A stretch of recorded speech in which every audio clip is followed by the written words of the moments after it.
Hey guys, how you doing? Today we'll be doing a short review, kind of short, of the OPPO Find X9 Ultra, okay? And many people are saying this is the best camera smartphone in the market, but I disagree.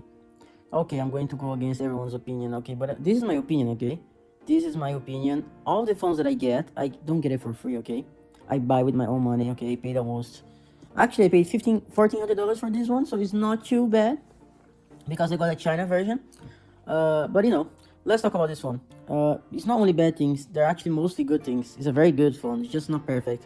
It's too much marketing, but let's talk. The design, as you guys can see, it's very good. I like it. It has a really premium feeling. Like the leather back is way better compared to the old design of the X8 Ultra that I tested a few months ago.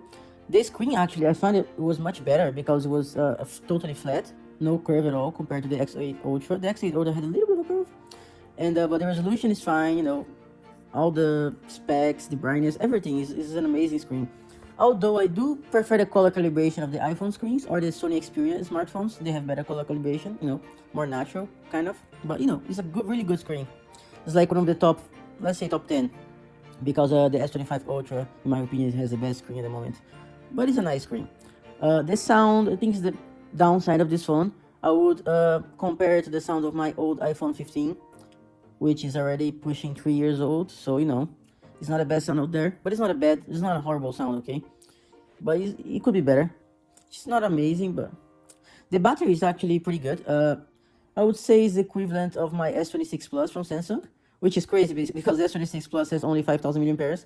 But the system is way better optimized on Samsung. But it's really good. It's a really good battery, okay? If they optimize the system, can you imagine what they could achieve? But it's good. It's not amazing, but it's good. Let's talk about the system before I talk about the camera, okay? Because it's really important. I got a Chinese version, as you guys can see, and the Chinese version has some issues.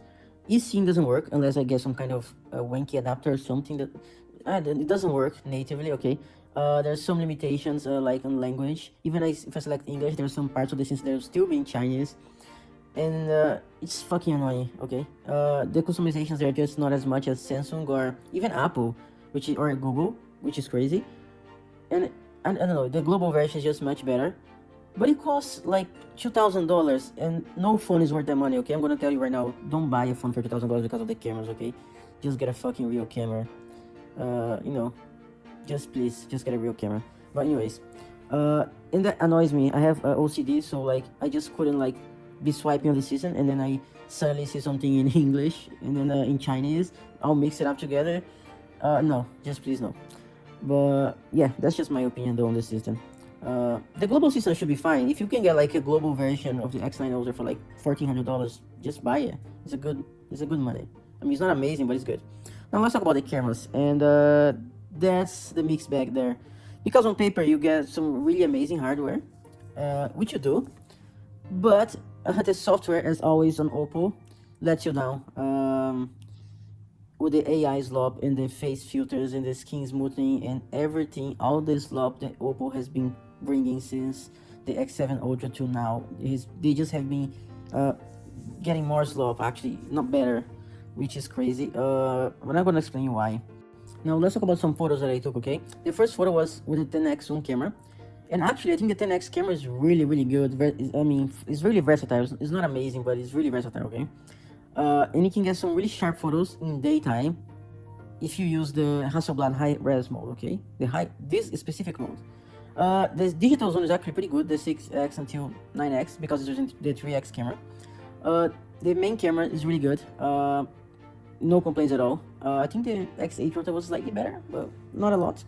I actually really like the 6x digital zoom because it's cropping from the 3x zoom camera, which is the star of this phone, actually. I mean, sure, the 10x, as you can see right now, it takes some good photos, but when the light gets dark, it's just not good enough. Look at this 3x photo, okay? In low light, I mean, in principle it looks good, but then if you zoom in, my friend looks Asian in this photo, okay? He's Latino. I mean, his skin texture is gone. All the texture and details are gone. Like OPPO just smoothened everything, and this is on portrait mode, okay? And sure, I can try using manual mode, but manual mode doesn't use stacking of different photos or night mode or anything like this. So the sensor is still tiny, even if it's okay, it's large for like phones, but it's still tiny, okay? It's still a tiny sensor, and that's not good enough, like on manual mode. Look at this photo that I took of this guy. No detail at all, and I took on manual mode, okay? On daytime, and like, OPPO took away all the texture of his face, I don't know how. However, if you don't take photos of people, the AI slop is not too bad. Look at this 15x digital photo with a 10x camera. This is amazing. Look at this one, it's like 20x. Can you see how much detail there is? And there's not a lot of AI slop, and that was on auto mode, okay? This one again, like, these photos are really good. Like, as long as you don't take photos of people, you know, you get amazing results, better than most phones. Look at this photo with the main camera. Look at this other photo, you know, like, it's just, that's the issue, I think. Like, the auto mode is pretty good. You just need to always dial down a little bit, like, the exposure. Like, as you guys can see, the photos are really good, okay? As long as you don't take photos of people. But then you start thinking about it. If you can take photos of people, otherwise you won't get as good as results. And then you can take 10x photos at night because they won't be very good. Is it really worth it, $2,000? That's why you need to think, you know? That's what I'm trying to say here. OPPO did way too much marketing. They should have used a way better 10x sensor. And just software. They just need to fix the AI slop, you know? It's easy to do.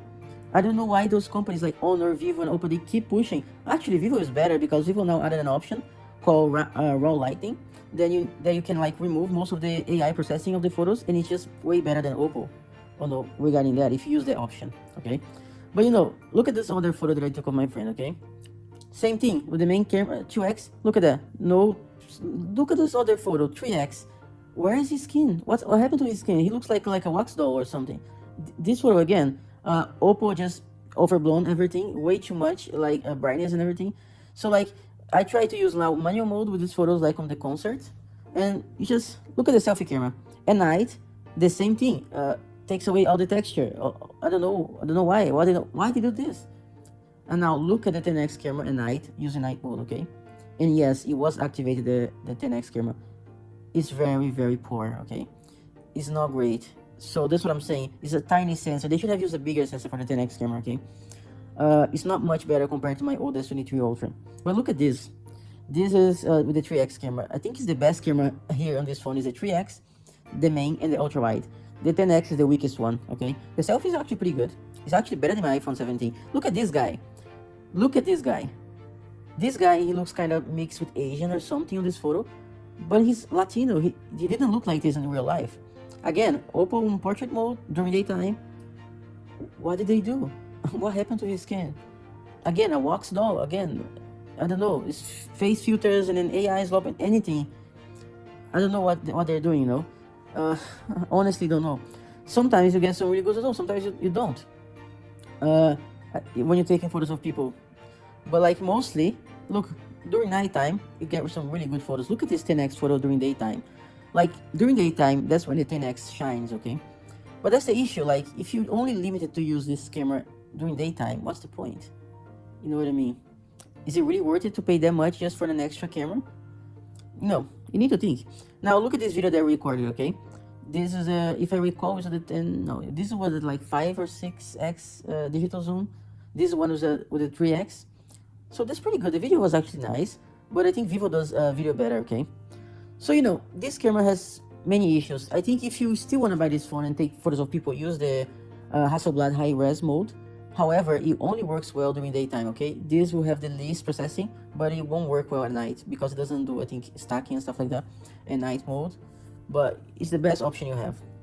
However, now let's look at the whole package. For $2,000, a global version of this phone, you have a really good screen, but not the best. Good sound, not the best. Really good battery, but not the best battery, okay? Amazing processor. I didn't even talk about the processor because it's really fast. No complaints there. And then you have a really good camera. That's excellent in most scenarios, apart from photos of people and zoom photos at night. So then you need to think, is it really worth $2,000? I mean, come on, you can buy an OPPO Find X9 Pro for like nowadays $1,000, the global version, and then you still have like $1,000 left. Like to buy whatever you want. Like, come on, buy a real camera that will give you like 100 times better results than any phone will give you, okay? No matter what people say, no matter what brands say, oh, this is amazing. Come on, like, I have with me like a Fujifilm X-T1 from 2014, and it destroys any smartphone on camera, like on photos, okay? Not on video because video is a different story, okay? But on photos, it does. Like, so, you know, think well. It's your money, but is it really worth it? Maybe if you find it for like $1,400, I would say yes. Otherwise, like the Vivo X300 Pro, in my opinion, gives way better like portrait photos of people. Okay, it's a more like complete package as long as you don't need like photos over 5x of zoom. Okay, because I think the strong point of the Oppo is the 10x zoom camera during daytime. So if you wanna take like zoom photos, like 10x zoom photos at night, then this phone won't be good for you. Okay, just wait. So anyways, it's a mixed opinion, but it's my true. I paid $1,500 for this phone. Okay, I'm not. I don't have to lie. Nobody's paying me. My channel is almost a failure. Like nobody cares. So I don't need to lie to anyone. That's just my opinion, you know.